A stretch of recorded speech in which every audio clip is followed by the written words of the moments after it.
Hello, everybody. We are just about to get started. Welcome. We're going to get started in a minute, just going live on Facebook. Getting our tech in order. Recording in progress.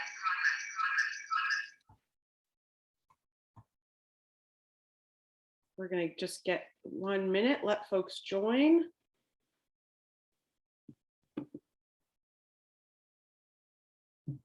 All righty. Happy Tuesday, everybody. Just 1 more minute. We are almost ready to get started. I'm going to share my screen.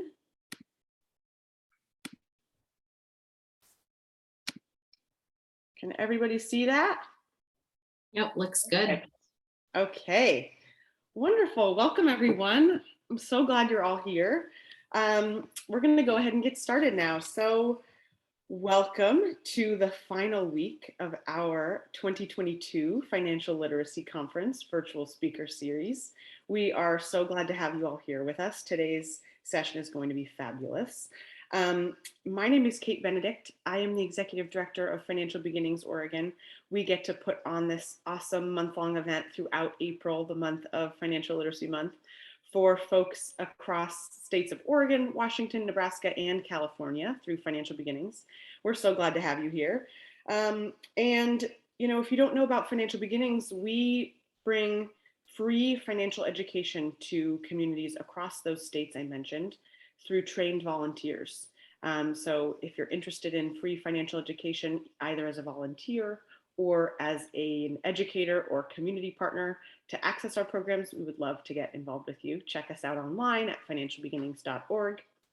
And before I introduce our amazing speakers, I want to thank our sponsors real quick. So thank you so much to Bank of America for being our presenting sponsor this year and making this conference possible, and for believing in financial education in all of its forms. We really appreciate you. And a huge thank you to OnPoint Community Credit Union, our impact sponsor, and two of our presenters here today from OnPoint. On top of sponsoring the event, they have made an incredible drawing available where if you register and attend for each session that you register and attend this month, you're entered into a drawing to win $1,000 for the Oregon College Savings Plan, which is fantastic. So tell your friends, tell your neighbors, sign up for our upcoming sessions. You could win $1,000 to a college savings plan. What's more financial literacy than that? Well, hope you win, and hope to see you at the rest of our sessions this week. I'll go over those in a sec. So finally, just to thank our sponsors, Bank of America, OnPoint Community Credit Union, BECU, the Division of Financial Regulation, Department of Consumer and Business Services, PNC Bank, FP Transitions, Northwest Credit Union Foundation, State Farm, US Bank, Citizens Bank, and the First National Bank of Omaha. Thank you so much to all of you for making this series possible. And quick plug for the sessions the rest of the week. We just have 2 left after today. So tomorrow is Get It Together. Organize your records so your family won't have to. I know I need a little bit of that kick in the pants. So I'll be there. Hope to see you there as well. I'll put the registration link in the chat so y'all can sign up for that. And then on Thursday, our final session is Día del Niño, Haciendo las Finanzas Divertidas para Niños. This session will be fully in Spanish. Focused on how to make financial literacy fun for kids. So you can bring your kids, you can come on your own and learn tips about how to facilitate fun financial literacy in Spanish for your kiddos. It'll be great. Tell your colleagues, tell your friends. It's going to be awesome. And today's session, long awaited. We're so glad to have y'all here. Today is all about navigating change, adapting financial education in times of crisis. It's just such a timely topic given the state of what we have going on all around the world right now. So we're so thankful to Vincent, Taj, and Aaron for being here. I'm going to do a quick housekeeping note. We'll do Q&A at the end. So please feel free to write your questions in the chat at any point, and then we'll just save them up for the end and get to them all at once. Thanks so much for being here. And now, without further ado, So grateful to Erin, Vincent, and Taj. And here are their bios. Erin Moore joined OnPoint Community Credit Union in 2007, supporting the development of the OnPoint Prize for Excellence for Education and Community Relations programs. In her current role, she leads the credit union's financial education programs, which aid the citizens of Oregon and Southwest Washington in their journey to economic prosperity. Erin also serves as a statewide advocate on the Oregon Treasurer's Financial Empowerment Advisory Team. Amazing. Thank you, Erin, for being here. Vincent Pollard is an education program specialist with OnPoint Community Credit Union. This role focuses on providing financial education support to credit union members, local schools, nonprofits, and the broader community. Vincent has an extensive professional background in community relations and holds a bachelor's degree in communications. Thanks for being here, Vince. And Taj Armstrong has been a part of PGE's Community Impact Team for 6 years, where in addition to managing community sponsorships and activations, she serves as Project Zero Works Dean of Cohort.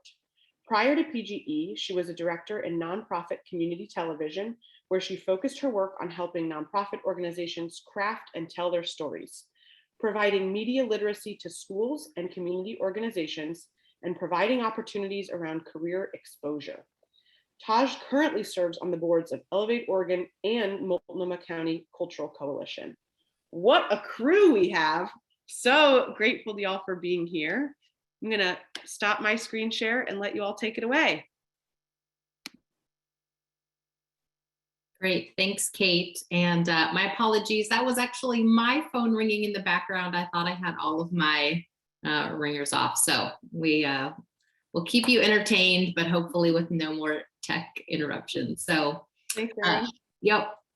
So Kate covered most of our housekeeping items to get us started, but just a reminder, we really would love your questions, your comments throughout the session. Please use the chat to send us information, and you should see an option that'll allow you to chat to all hosts and panelists, and that will make sure we can see it and save it for our Q&A session at the end. Another reminder, the session is being recorded so that you can share it or watch it again. And we're really pleased to have you with us today. So Vincent, will you take us to the next slide? So as we were thinking about how to prepare for today's session, our team has spent a lot of time grappling with all of the change we've experienced in the last several years in particular, but really over time.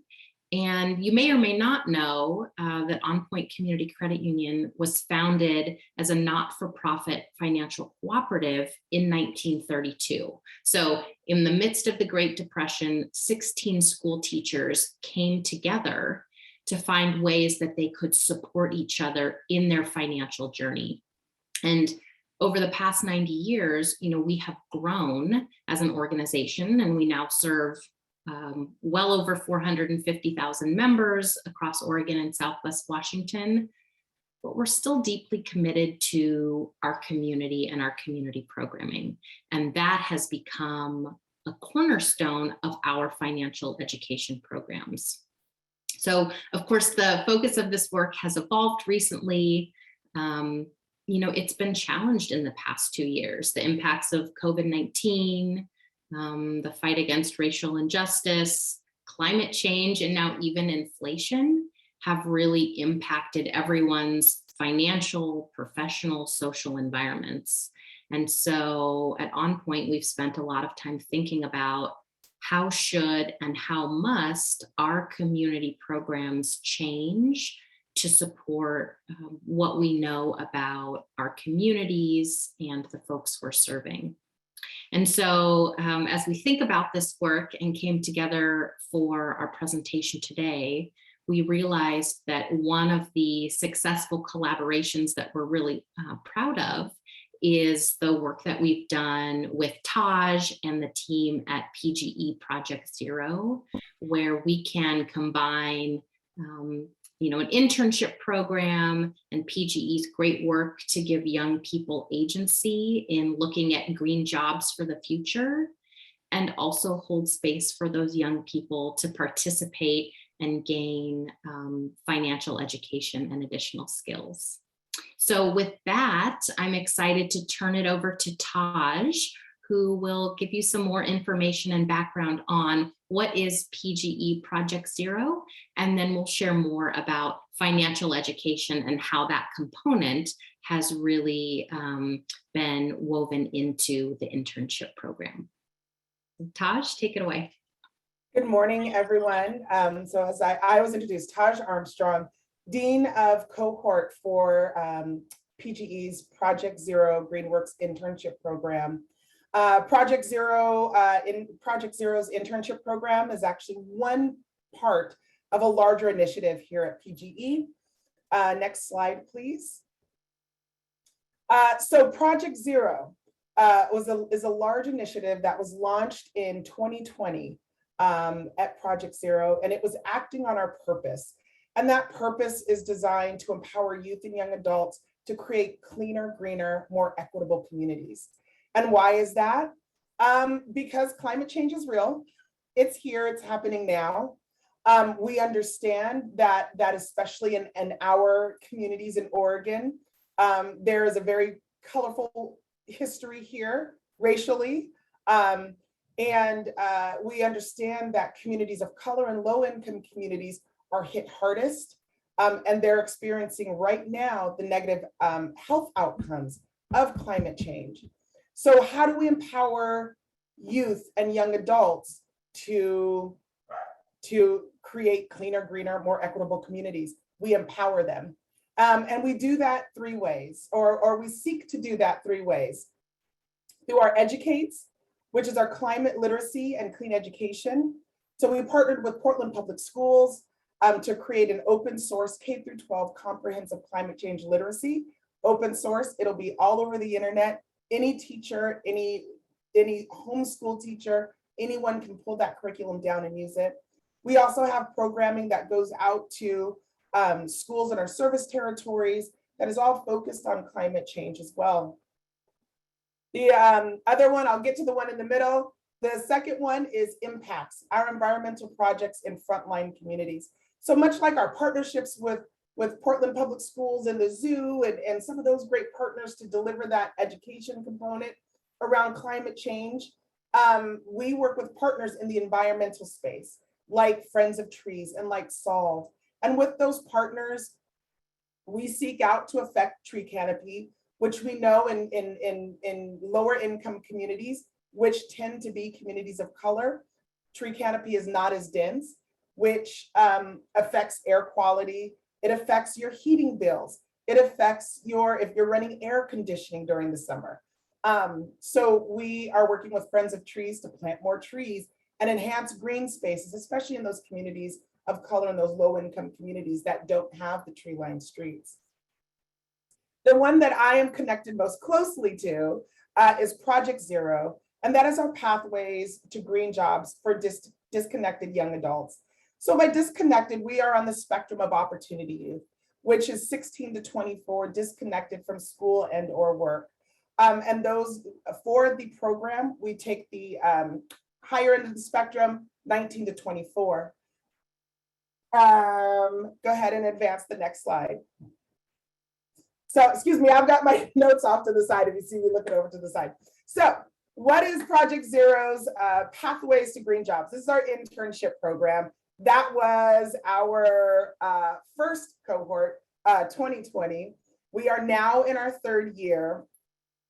Our third year in Portland Metro, and we launched the same program in Central Oregon last year. So we're in our second year this year at Central Oregon. So what is Project Zero Works? Project Zero Works, again, young adults ages 19 to 24, we pay them $17.50 an hour to work 20 to 40 hours a week at partnering organizations. So we partner with organizations here in Portland and in Central Oregon to create experiential workforce development. So they are in those organizations and they are leading canoe expeditions on the Columbia Slough. They are doing volunteer management, volunteer engagement. They're doing communications. They're learning native plant ID. And they're getting their climate literacy as well.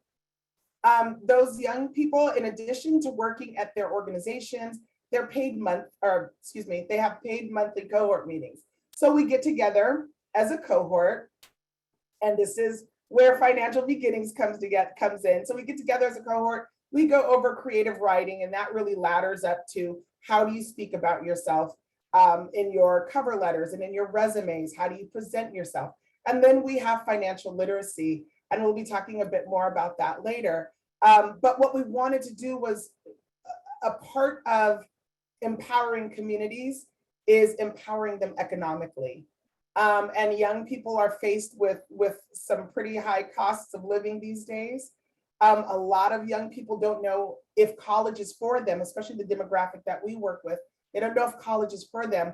And a lot of them are afraid of debt. We talk a lot about debt. We talk a lot about school debt because they see the reports, they see the job outlooks, and they don't want to accrue that debt. So how do they live? How do they save?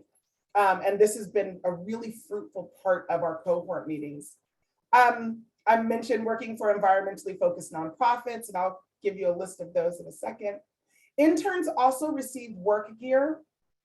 So our desire with this program was to get them career exposure in the green economy, for which there's not a lot of representation for women and people of color.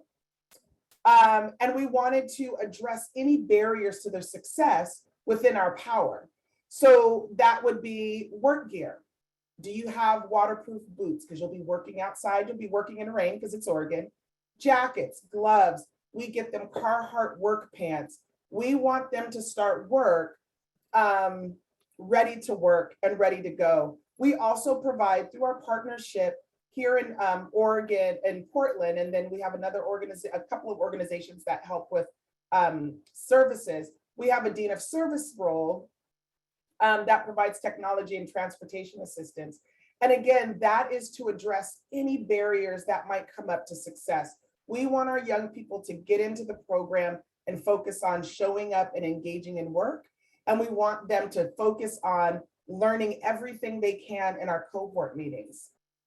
And so we've built in these resources for them so that we can address anything we can address within our power. We also have PGE employees that have signed on to be mentors. We call them champions here at PGE. So those PGE employees are there for the whole 6 months. And depending on relationships, because every relationship is unique, they stay connected. We have had champions take their interns on hikes. A lot of champions work with their interns on cover letters and resumes. Some have actually provided references to their interns. So there's that. We want our young people, in addition to everything that's happening here, we want them to be able to start building their social capital. And we really stress the importance of social capital. And then at the end of the program, there's an opportunity for full-time job placement when they've successfully completed. So we have destination employers that have signed on to say, yes, we will interview and hire your interns once they are completed the program and they come reference.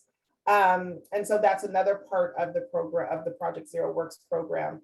And these are living wage jobs as well, living wage career opportunity jobs. Next slide, please. Thank you. These are some of our intern work sites. You may recognize some of them: Friends of Trees, Forest Park Conservancy. These are all organizations that have a strong equity lens as well. Equity is really embedded in the DNA of everything that community impact at PGE does. But it was really embedded into the DNA of this program, again, because low income and people of color are the least likely to be represented around the table when we're talking about the climate crisis. But they're the first impacted and the hardest impacted. So we really wanted to start really changing what equity looked like, or affecting what equity looked like rather, in the green economy. And so we chose partners that really had equity at the core of what they're doing. So these are Portland Metro partners that you see here. Camp Elso and Feed 'em Freedom joined us this year, so we're excited to have them. And then we have in Central Oregon, our nonprofits there, where we just got Upper Deschutes River Conservancy, which we're excited to have. So these are all organizations that are doing great work in the natural space, and really working with our interns to kind of find their own way in that group. The young people that you see in Central Oregon and Portland Metro, those are our cohorts from last year. Next slide, please. So again, I spoke briefly about our destination employers. So those are organizations like Columbia Land Trust. The gentleman that you see with his back to the camera, Adam, he was actually hired at Columbia Land Trust, and he's been there now for 2 years. And he just, I was on the phone with him the other day, and he was so excited because he was sitting in on interview panels. And at the organization, he is their land management associate. And just to give you a little background, Aaron, I'm not going to go too far, but just a little background. Aaron was working in the restaurant industry, and he really wanted to get out. COVID happened, shut the restaurant industry down, and he did not know what he was going to do, but he heard about this opportunity. He received the flyer, and that is the young person that we're looking for. He wanted to get on into a career path. He wanted to get on a career path with an organization that was doing meaningful or work that was meaningful to him. And so that's how he came to the program. He successfully completed the program working with Play, Grow, Learn and the Blueprint Foundation, and is now, like I said, in his second year at Columbia Land Trust as their associate land management associate. I think that's it for my slides. You know, Taj, as I listen to you share the background, you know, with those folks who may not be familiar with the program, what comes across to me is just how thoughtful and intentional you've been in crafting the experience for everyone involved. And I think that comes across for the young people who are involved in the cohort. Can you talk to us a little bit about the preparations that you make for the cohort days and what that process looks like when you're working with partners like OnPoint and starting to think about how financial education would be incorporated into the cohort days? Yeah, well, we did not create this, PGE did not create this on our own. Some of those partners that you saw, or a lot of the partners that you saw on that partner slide from Portland Metro, like Forest Park Conservancy and Verde and Blueprint Foundation was one of them, but they all convened for about a year, almost a year and a half, just to really think out what this program should look like, who this program is going to serve, and how this program is going to serve them in a way that's relevant and impactful.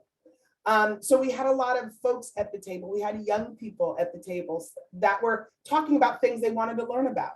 We need to learn about budgeting. We need to learn about college. I don't want to go to college. I don't want to pay the money. I don't want to. So we had a lot of input from community partners. We had focus groups with young people in this age range, in the I think we took 18 to 24 age range.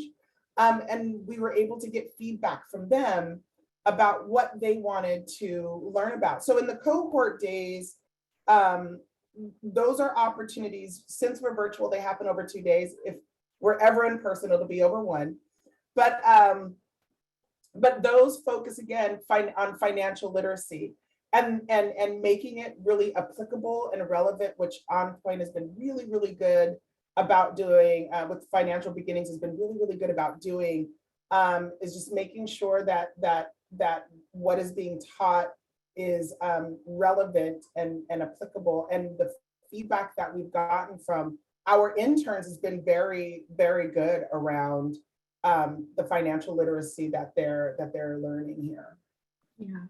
You know, one of the things that stood out to me, and we met many times, you know, between OnPoint and PGE as we were preparing to join you for the cohort days. And what stood out to me is how much financial experience the cohort members already had. And I think sometimes we take that for granted, or we come in with a curriculum as practitioners, kind of with a menu or a path that we think folks should have, to put that should in air quotes.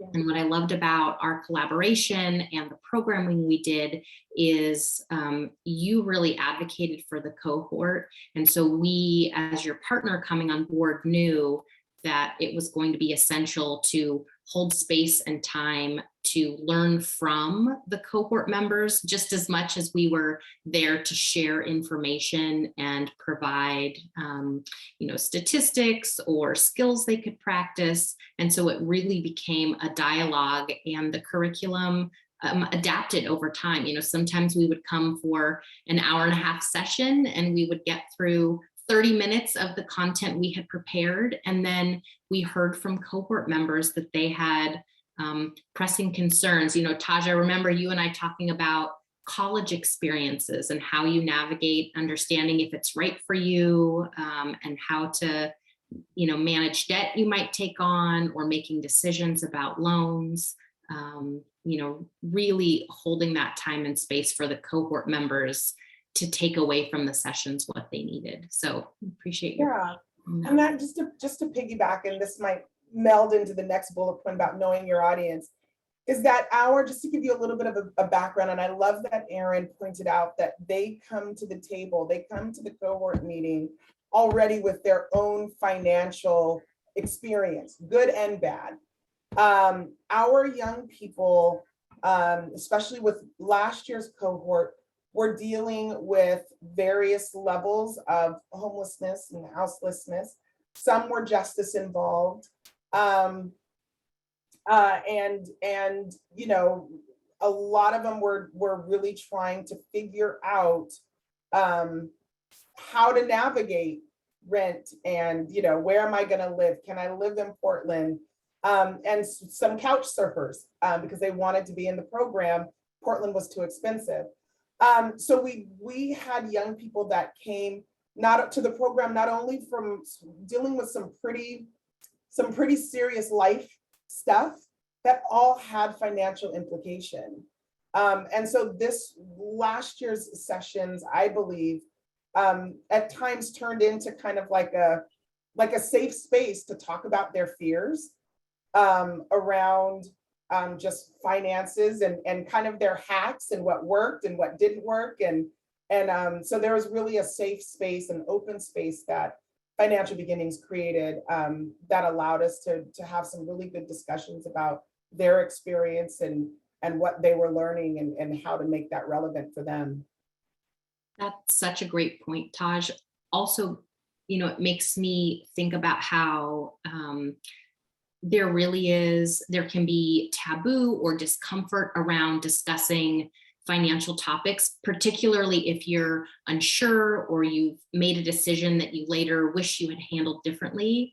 And, financial education and information doesn't just sit with a few folks or folks who happen to work in the financial institution realm.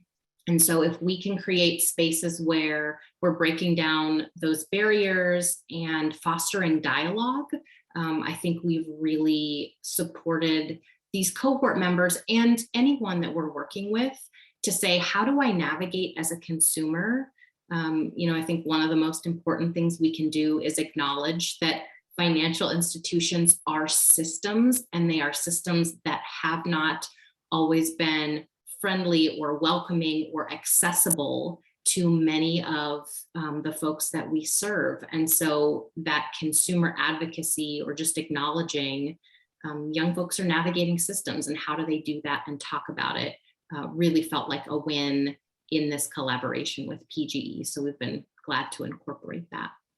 I would say, even in addition to just navigating the systems, there are a lot of new, I think Venmo and Cash App, and everybody has a bank card. And so, you know, now it's talking to young people. I have a young person in my life and talking to young people about, well, yeah, you can have this card, but they don't have a savings account. They don't have so now you're navigating all of these different tools that are just popping up all over the place. And it can get really overwhelming. And so, yeah, I've gone through this now 2 years. I sit in the cohort meetings and I learn stuff. I have reworked my budget based on some of Vincent's teachings last cohort. So it is beneficial to our young people. And I know it's beneficial to me as I sit through it as well. Absolutely. I think there's something really beautiful too about an intergenerational dynamic where, you know, as we've mentioned, there are things we can be learning. There are new technologies, there are new philosophies around how we use our money and how our values and the financial, authority that we have intersect. And so understanding your audience when you think about yourself as a financial education practitioner, or Taj, like you mentioned, maybe you've got a young person in your life, or maybe you've got parents or neighbors who are aging and may need support. Knowing who you're interacting with, what their values are and what their lens is, and just asking questions, you know, making space for the fact that the learning that we do comes together based on everyone's contributions. I think it's very valuable. So Taj, before we move to the next section, I want to touch on the piece about exploring personal bias. And I remember quite clearly that when we began our initial meetings in kind of spring or summer of 2020, PGE came to OnPoint and really asked us about what work we had been doing to explore our own bias and bias that might be inherent in financial systems and services. Can you talk a little bit about your recollection for where that request came from and how you think it supported us in, you know, putting together sessions that really benefited the cohort members? It came from, again, we did focus groups. This part of the program was built collaboratively by organizations that also worked with young people of color, and a lot of these organizations had people of color in leadership. Myself as a Black woman, and Kimberly Howard is a Black woman as well, and we bring our own experience of being women, being Black, and navigating this system, buying homes and opening checking accounts. And so there's our own, you know, personal experience that we brought as well. But again, before we approached partners, it was really talking about who has the equity lens, and who can we really partner with to kind of mold this teaching around what this demographic of young people need specifically. And we were able to do that with Financial Beginnings. And, I recall you and Kimberly, challenging us in the beginning to make sure that we were doing our own work. You provided some resources, and we'll try and get those to you in the chat. So thank you for encouraging our learning and for really advocating for your cohort members that they were going to get an experience that was affirming and what they needed in the moment. And it's evolved and changed, right? We're in year number 3, and I think the program has looked a little bit different every year. So with that, we're going to transition to Vincent and let him talk to us a little bit more about how these practices come together in the classroom on cohort days with the PGE interns. Thank you, Erin. So I'll start with a quote.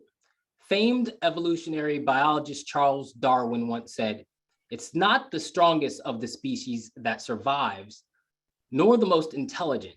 It's the one most adaptable to change."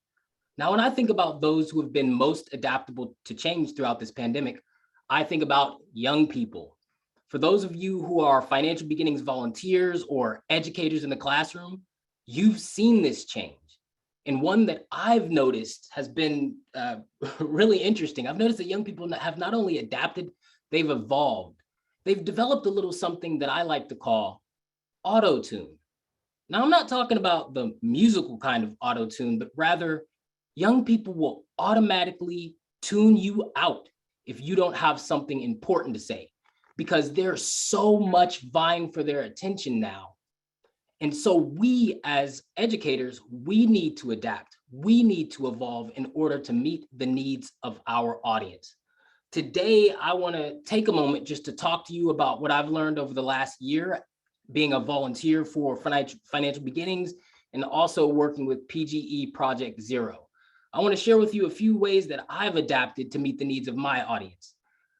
Your key takeaways for today will be that we need to be more engaging as facilitators. Second, we need to be talking about things that are relevant to this audience. And third, we need to be credible sources of information. So let's first start by talking about what it means to be engaging. So when we walk into a classroom setting or we start giving a virtual webinar lesson, we often start with our credentials. It goes a little something like this. Hello, my name is Vincent Pollard. I'm Education Program Specialist at OnPoint Community Credit Union. I've been with OnPoint for X number of years and yada, yada, yada, yada. When we do this, we are giving that virtual audience permission to mute their microphones, to turn that camera off. And when they're in person, we're giving them permission to lay their head on that binder and fall asleep. We're signaling that we're going to be a boring presenter. And so instead, I encourage you, when you're engaging with these audiences and teaching financial literacy, start with a famous quote. Note how I started with a quote from Darwin. That said, I'd never give a quote from Darwin to an audience of young people. I like to share quotes from people like rappers. In fact, I have a whole thing called Financial Advice from Rappers, where I share lyrics from famous rap songs that also serve as financial advice, because rappers love to give financial advice. Young people love it. In fact, all audiences that I've shared this with have enjoyed it. If that's not your style, you can also tell a story. Every time I'm teaching according to the budgeting module with Financial Beginnings, I always tell the story about making my first budget at 16 years old. You can pose a question to your audience. When I'm using the spending module, I ask this simple question. What's the best part about having money? Now, inevitably, there's going to be two answers from the audience. One is going to be saving, which is rare, but the most common answer is spending it. And once they've answered that question, I've got them hooked. And then we go along with the lesson. Finally, you can use a prop or an attention device. Notice in this picture that I have a globe in my hand. This is for a little activity that I like to call the world in the palm of your hands. I asked the audience, if there's one place in the world that you could be aside from where you are today, where would it be and why? I then hand them the globe. I ask them to point to that location and they share. By doing this, they become a part of the presentation. They're not somebody that I'm talking at, but we're all a part of the presentation and it's far more engaging. So lesson number one is just be engaging. Second, be relevant. When you're talking to young people, you need to answer this fundamental question. It is the question every young person will have in their mind when you walk into the room or when you enter the Zoom. Why should I care? If you have not answered that question, then you should not be in front of that audience. Also, I encourage you all to try to find common ground with your audience. Recently, I was in a classroom with a group of students, and I noticed that one of the individuals had a pair of Air Jordan sneakers on. I had that same pair of Jordans 23 years ago, no pun intended, but I really did have those shoes 23 years ago. And so I noticed it. And I began to tell the story about how I had this untouched pair of Air Jordan sneakers, kept them in a box in the closet for well over a decade, came back to those shoes, looked them up on eBay, and the value of the shoes had increased substantially. And so we talked about how a pair of sneakers could become an asset. We found common ground. Also, when you're talking to an audience, try to give examples, especially when you're talking about complex topics. I always give examples when I'm talking about interest. For example, I will say, if I borrow $100 from you at 5% interest, and that loan is due in a week, when I pay you back, I'm going to pay you $105, not $100. I try to apply examples that are relevant to their life that they can actually visualize and use. So no matter what you do, make sure that you're being relevant. Finally, be credible. Now, I know I started this presentation talking about how you shouldn't go too deep into your credentials. That said, after you've gotten your audience's attention, it's important that you share your credentials. People want to know that they're talking to experts. So do take just a little bit of time to let them know why it is that you're the person that is talking to them. Also, when you are giving a presentation, share data and statistics. This is really important when you're talking about things like the cost of student loans or college, how much you're going to be making per year on a job, or the cost of rent. And when you're using statistics, cite your sources. In addition to this, you can use your street cred or street credibility. Now, this doesn't mean that you have to be from the streets, but as was the case with that young person who had that pair of Jordans, we had something in common. And you very well might have something in common with your audience. If you see that, use that. And last but not least, share your struggles. If you're talking about doing a module on student loans and college finances, and you were broke in college, let them know you were broke in college. If you've struggled with debt or credit card debt, and you're doing a module on credit, explain how you struggled with that and how you overcame it. No one wants to talk to the perfect person. They want to talk to a real person. And so to conclude, I will end in the same way that I started, with a quote by Darwin. It is not the strongest of the species that survives, nor the most intelligent. It is the one most adaptable to change. Throughout this pandemic, young people have been the most adaptable to change. In fact, they've evolved. They've developed a little something that I like to call auto-tune. If you don't have something important to say to them, they're going to automatically tune you out. So you better make sure that you have something important to say. And when you say it, make sure that it is engaging, relevant, and credible. With that, Aaron, I'm going to turn it back over to you for our Q&A session. Thanks, Vince. I love the way you share your enthusiasm and your process for how you think about and prepare to step into a classroom or in a virtual session with students of all ages, right? Participants of all ages. You know, you've shared some tips that we can all digest and hopefully share back in our own way, in a way that is authentic to us as practitioners or friends or neighbors, to have these conversations, because struggling with finances or carrying financial questions and stress alone really can add to the difficulty or the apprehension that you might carry. So thanks for that. I'm going to take a minute and pull up the questions here. I see one. So Vincent, this might be for you. Thoughts on making things more relevant for students if you are way out of their age range or peer group? Any tips for how to best prepare?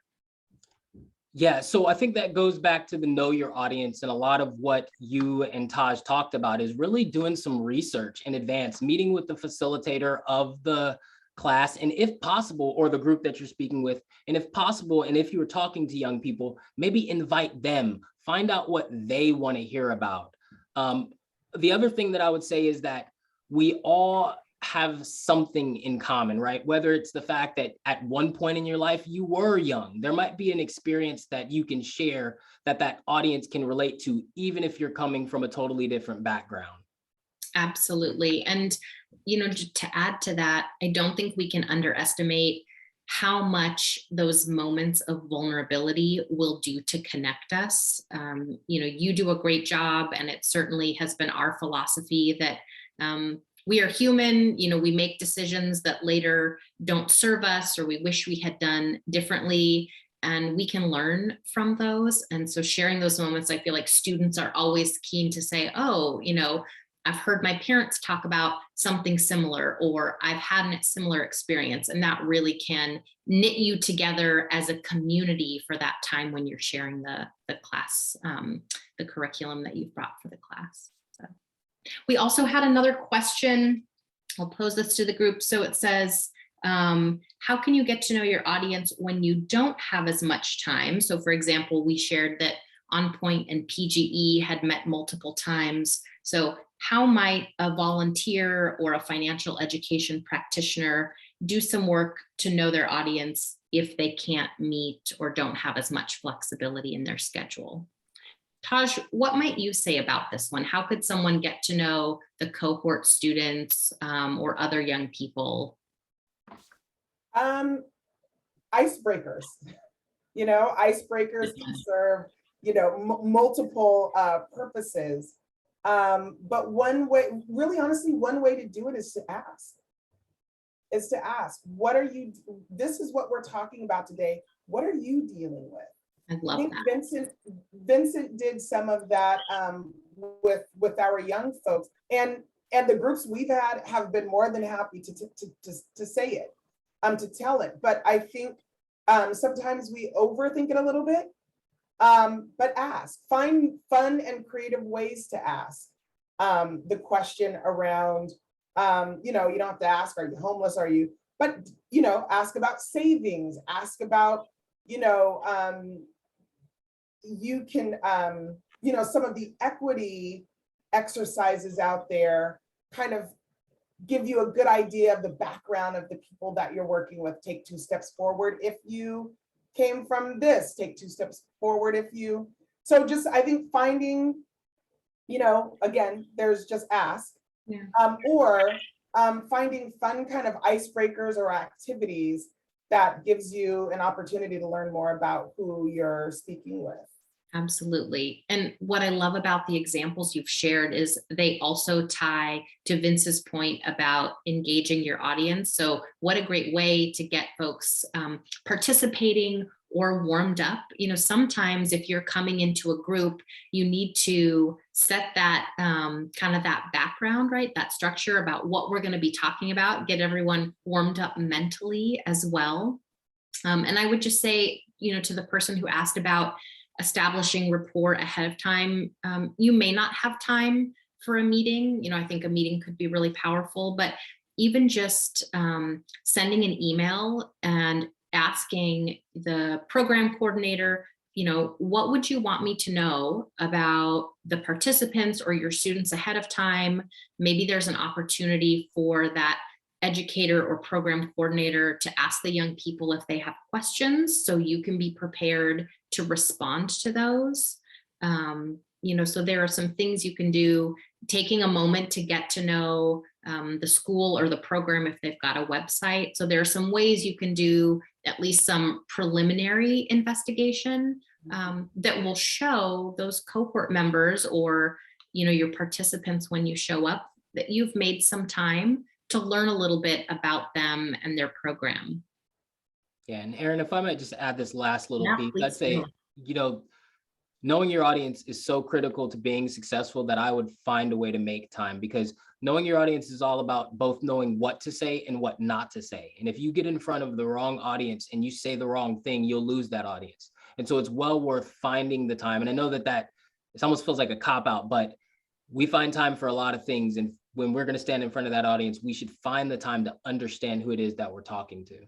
Absolutely. Your response also made me think of, sometimes we're going to say things in a class or a presentation environment that don't resonate the way we want them to or hope they will. And so being able to pause in that moment, you might want to just charge ahead, but to acknowledge that, I think it's perfectly okay. Vince, you mentioned we're human, and that includes in the way we prepare and share information.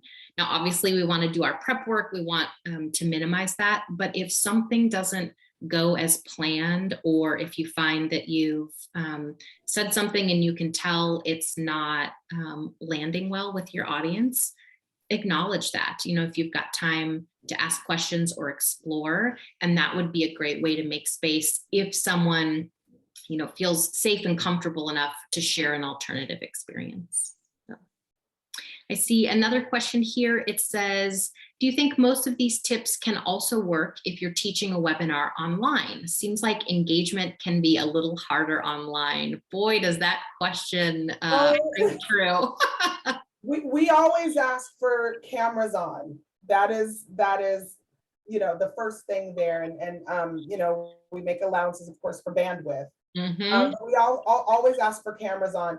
And with virtual learning, I think definitely building in opportunities for engagement. So if you're on like a Teams call, there's polls that you can do on Teams. There's a lot of fun kind of interactive virtual fun things have popped up over these past 2 pandemic years that you can use as tools to engage your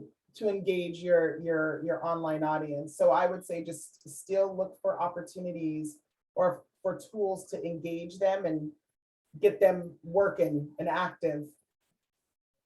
Yeah, and I'd add to that, when I talk about getting their attention, particularly when you're in that virtual setting, you need to do it immediately, and you need to do everything you can right out the gate to grab their attention. Also ask lots of questions, and don't ask them to respond with their voice, ask them to respond in the chat. Young people have grown up with text messaging and communicating online, and so they're really comfortable with that. And that's one way that you can know how engaged your audience is to just pepper them with questions that keep them involved and do little things like Taj mentioned to keep them engaged. I find too that as, when you're having a session and the chat is really active, you might find that folks then become more likely to come off mute or share a question, with everyone. I also think that taking breaks, for financial beginnings, we often have a 90-minute class session, and we've got a lot of fantastic content that we want to get to, but don't underestimate the fact that having a well-timed break, even if just a few minutes, allows folks to kind of regroup. If they need to take care of something offline, they can do that and then come back to your session ready to, they've got a mini recharge and they're ready to engage again. Okay, any more questions? I'm just scrolling through our chat here. I had a question. Hi, Kate. Yeah. Hello. This was so fabulous and helpful. Thank you so much. I'm curious, y'all focused a bit on young adults and youth. Do you think there's any nuances to this conversation if we're educating an adult audience on financial education? So from my perspective, I think all of the things that I mentioned, you can use for any audience. Like, it does equally apply. I think it's just how you apply it, right? I'm not going to talk to a group of senior citizens about a pair of Air Jordans as an asset. Like, that's not going to happen. We're going to talk about those things in a little more mature or more of a refined way, but getting the attention of any audience is important. Making sure that it's relevant to their situation, that matters. And then making sure that you're a credible source of information. It applies universally across all ages. I would say also is to not assume maybe that there are a lot of nuances, especially with the demographic that we're dealing with that upper teen, early adult age. Everybody is feeling the pinch of inflation, rent, cost of living is just high for everyone. And so, yeah, some folks might be farther along, but we've also had a lot of adults that have experienced economic hardship, especially coming out of COVID. So they're trying to figure out rent. Some of our young people are on social services, are getting money through social services. And so and I know a lot of adults are as well. And so the wages that you make affect the amount of money that you get here. So I think, I don't make assumptions anymore. This program really taught me to not assume who was what and who wasn't what. Because of just everybody's life backgrounds and stories, but also just kind of the interconnectedness of all of us who are looking towards the future. That includes higher costs of living. You know, am I going to, do I have education? Can I get a good job with my education? If I'm an adult now and I don't have a 4-year degree, what are my options? And adults are going back to school too. A lot of adults have gone back to school post-pandemic or during the pandemic when they were out of work. So I think this is a unique place that we're in right now, in that everybody experienced this collective trauma that impacted a great deal of us economically at the same time. And we've kind of got this collective weight of rising cost of living, and a lot of businesses, while they're offering more money, they're not necessarily offering a cost of living wage. So I think, you know, like I said, I don't kind of drop your bias, drop your preconceived notions of what somebody looks like and what they may have or what they may not have. So I think there's a lot more intersectionality between at least the older range of young people. And then these are young people that have seen their parents struggle. And so they've been exposed to the adult, you know, are we going to pay rent, or are we going to pay lights? Are we going to pay rent? Or are we going to put food on the table? So again, don't assume that young people haven't been privy to some of the issues that adults face in their, you know, in their financial lives, and then don't assume that adults are any farther along in their financial lives than some of the young people that we deal with. That's what I would gather. I think we as adults might be more practiced in hiding, right? Those pieces that we don't want folks to see or feel. You know, I show up in a space and I want to present myself in a certain way. And so I find when I'm working with adults, I'm leaving more time in, you know, in the curriculum schedule for questions and examples, or I might offer to make myself available afterwards. I'm often approached by folks who say, I didn't really want to mention this in class, but there's something that's weighing on me. Can you connect me with a resource?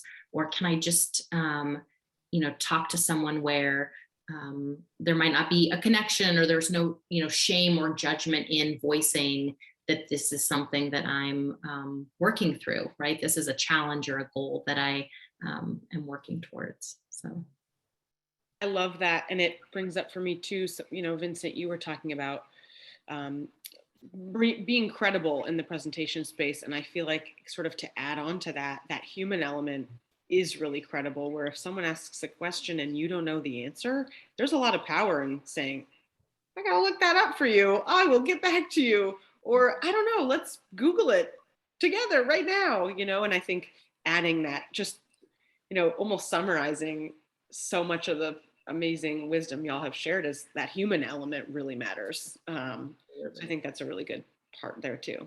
yeah.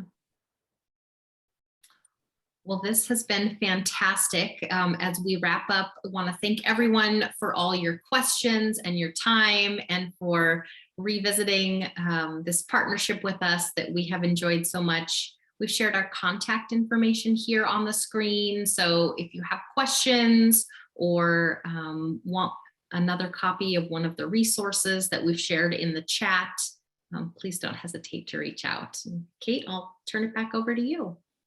Just another huge thank you very much to all of you for bringing your expertise today. It's clear people in the chat really appreciated it as well. And we're just so grateful that you shared this important information, and thanks for your partnership and reminding us all to be human. Thanks so much. Thanks everybody. Thanks for joining.